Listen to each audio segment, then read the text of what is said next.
বাহুর চাইতে মেধাকে গুরুত্ব দেই। কেউ যদি বাহু বলে কথা বলে তার পরিণতি হাসিনার মতোই হবে। ভবিষ্যতে যেন আমাদের রক্ত না দিতে হয় সেই বাংলাদেশ আমরা গঠন করতে চাই। সবার আগে বাংলাদেশ পররাষ্ট্রনীতিতে, সবার আগে বাংলাদেশ যে কোনো আন্তর্জাতিক চুক্তিতে, সবার আগে বাংলাদেশ যে কোনো বিষয়ে আমাদের নীতি গঠনের প্রক্রিয়ার মধ্যে।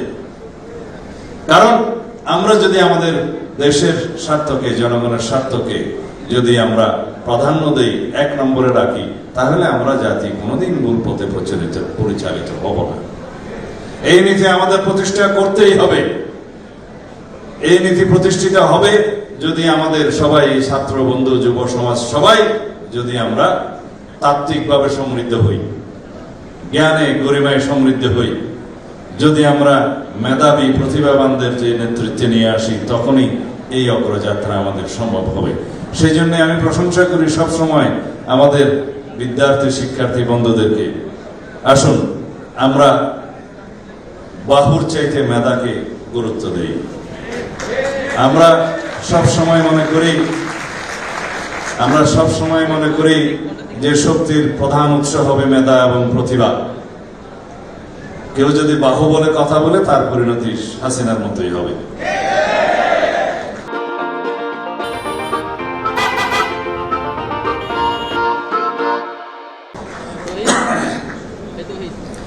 আমি আজকে এখানে আসতে পেরে আনন্দিত হয়েছি এই জন্যে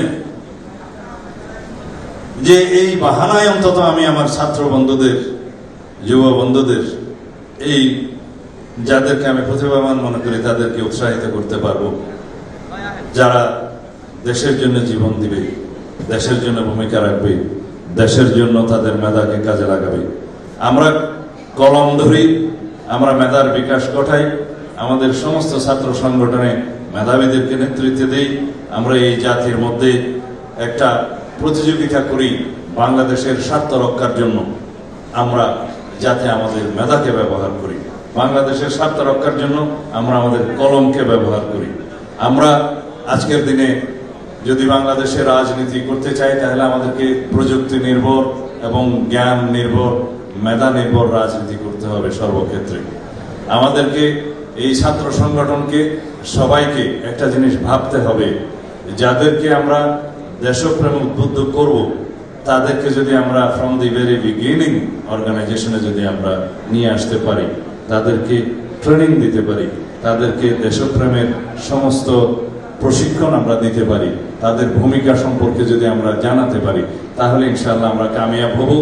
এর মধ্য দিয়েই বাংলাদেশের স্বার্থ রক্ষা করতে পারবে। এর মধ্য দিয়েই বাংলাদেশের জনগণ তাদের চিরদিনের জন্য স্বাধীনতার সার্বভৌমত্বের সুসংহত এবং সংরক্ষণ করতে পারবে। আমরা আজ পর্যন্ত স্বাধীনতার আগের থেকে, স্বাধীনতার পর থেকে আজ পর্যন্ত শুধুমাত্র বাংলাদেশের স্বার্থ রক্ষার জন্য অনেক আমাদের রক্ত দিতে হয়েছে। ভবিষ্যতে যেন আমাদের রক্ত না দিতে হয় সেই বাংলাদেশ আমরা গঠন করতে চাই। আমরা স্মরণে রাখবো যারা এই মুক্তির মন্দিরে মিছিলে শরীক হয়েছিল, যে বলে না যে মুক্তির মন্দিরে সোপান তলে কত প্রাণ হলো বলিদান, লেখা আছে অশ্রু জলে। আমরা সেই তালিকা দীর্ঘ করতে চাই না বন্ধুগণ।